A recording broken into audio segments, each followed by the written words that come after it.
Buen día, buena tarde o buena noche. Hoy les traigo una video reacción.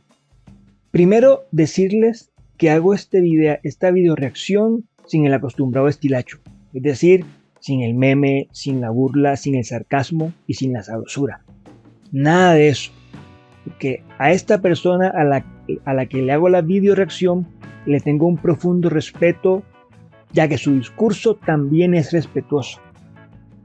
Él expone sus razones desde la fe que ya conoció y desde su ateísmo, el cual es el que hace parte de su vida hoy en día.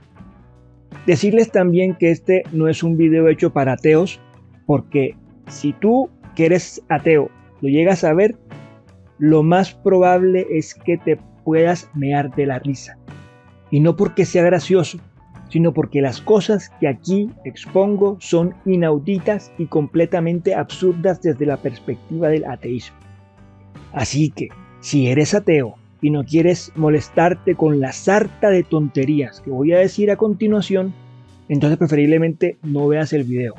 Además, no quiero que andes por ahí todo meado, porque eso no es bonito. ¿Ok? Ahora sí, escuchemos el análisis de mi compa Ariel Fajardo del canal Libertad Gloriosa. Hola amigos de Libertad Gloriosa, bienvenidos a mi canal. Una vez más estamos aquí. Hoy vamos a hacer un análisis importante sobre una de las afirmaciones que hace la iglesia durante la predicación del Evangelio. Quédate en Libertad Gloriosa y hoy veremos cómo hay un error grave, gravísimo, en esta declaración de la iglesia. Jesús murió por ti y por mí. Ese es el mensaje de la iglesia.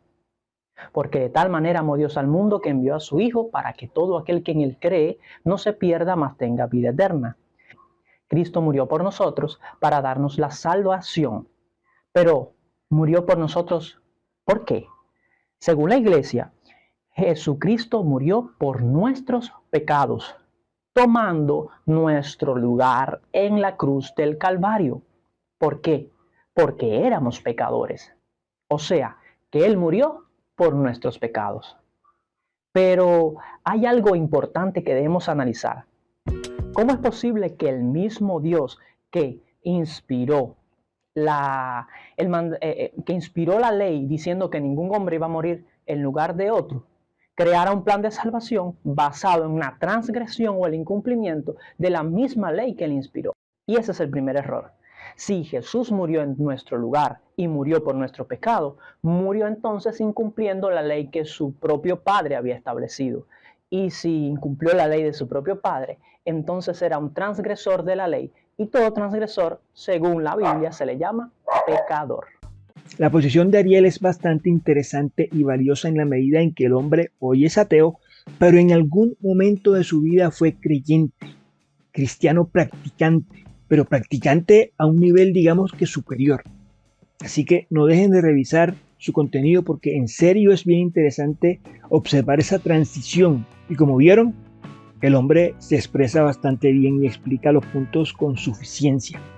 Ahora, vamos a controvertir sus argumentos.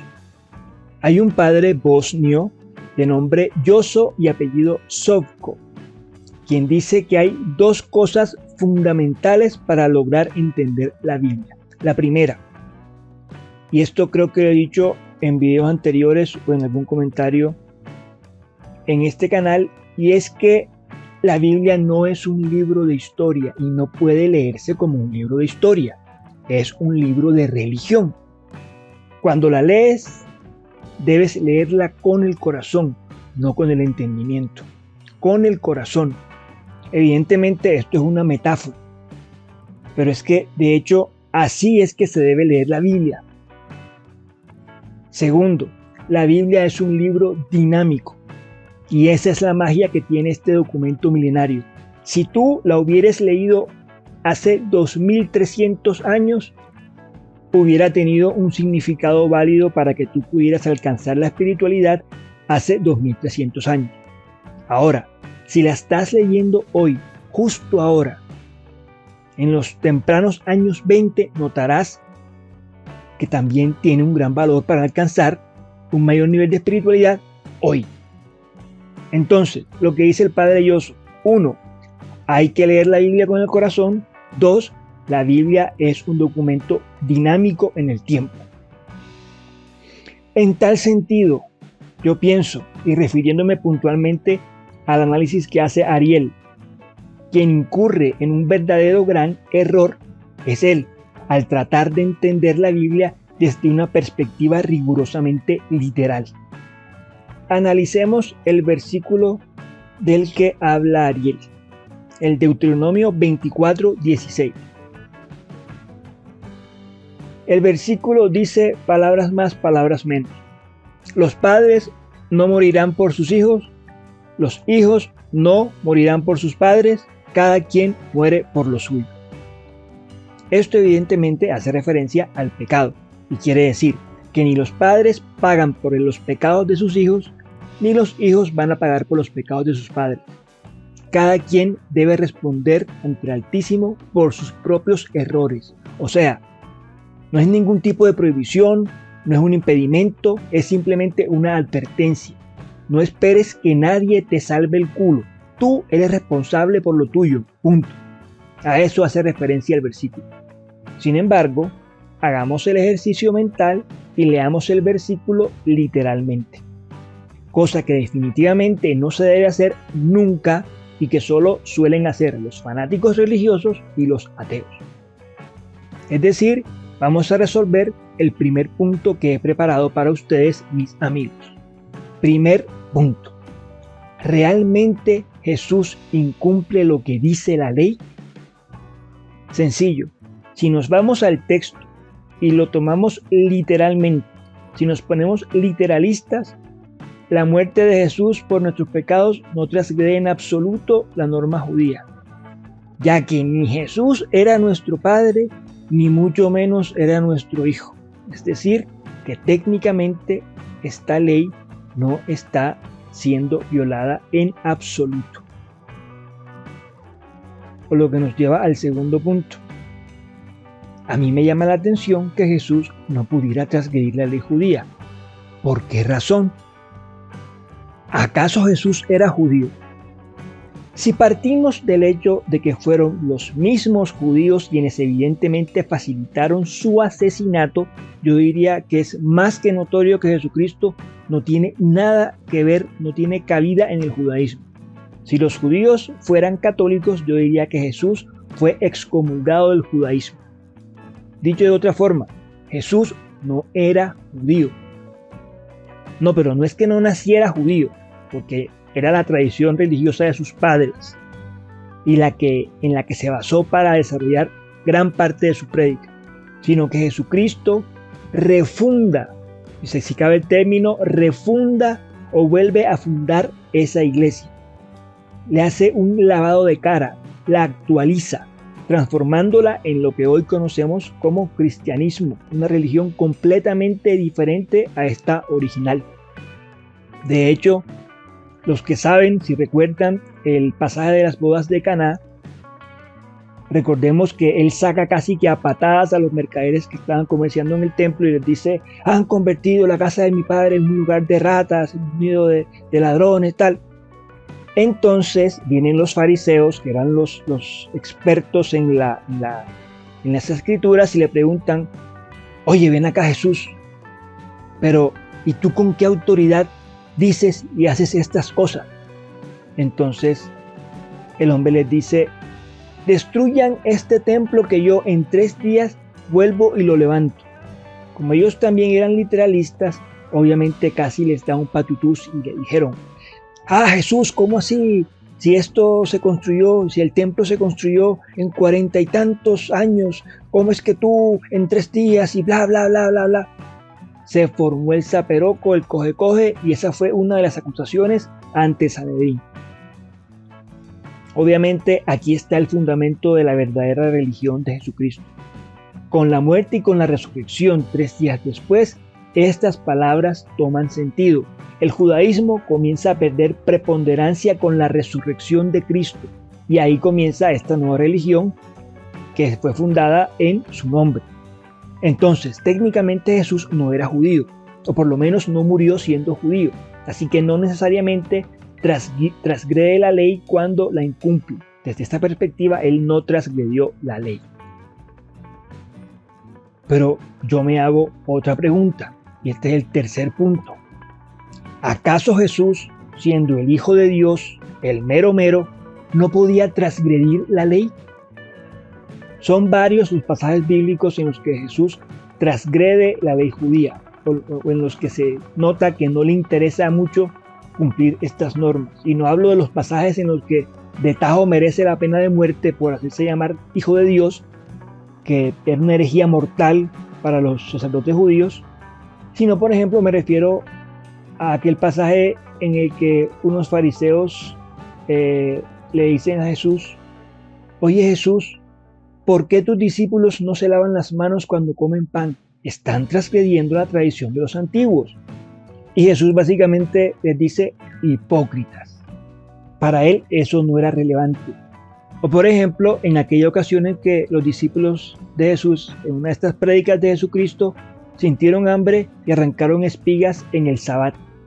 Los fariseos nuevamente se acercaron a Jesús y lo cuestionan: oye Jesús, ¿pero por qué tus discípulos transgreden la ley haciendo este tipo de trabajo en el Sabbat? Y luego de una serie de argumentos les plantea: el Hijo del Hombre tiene autoridad sobre el sábado.